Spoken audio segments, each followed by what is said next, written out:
Serinlerin oyunları. Uzun vakit bilgeç adamları anaya mazmışlar serinlerin fasıl yaptıklarını. Her yılın ülen tarafına uçarken ya da geri, bu balaban kıvrak kuşlar konerler yere da başlarlar atlatma kendini, dinmek hem kanatlarını yayma. Kimer kere serinlerin sürüsü bir alaya toplanırlar da hepsi kuşlar birden bu gizişleri tekrarlar.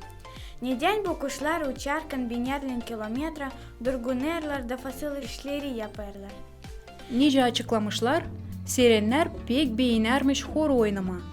Uzun vakit onlar uçuyorlar, bu ağır iş. Bu yüzden onlara lazım vakit dinlenmediğini. Çoğu insanlar sirenlerden lazım öğrensin.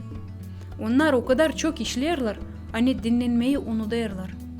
Ama Allah bize dini yarattı koca büyük farklı dünya. O ister biz bütünle yürekten çalışalım ama dinlenmeye de becerelim. Açan biz oynarız, hem şenleniriz.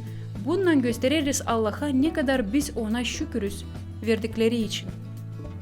Ya söyle bana şimdi, niçin Allah ister hani biz becerelim dinlenme? Bilir misin nedir Allah? Her kere sevinin. Fesaloniklilara ilk ayet 5. baş 16. yer.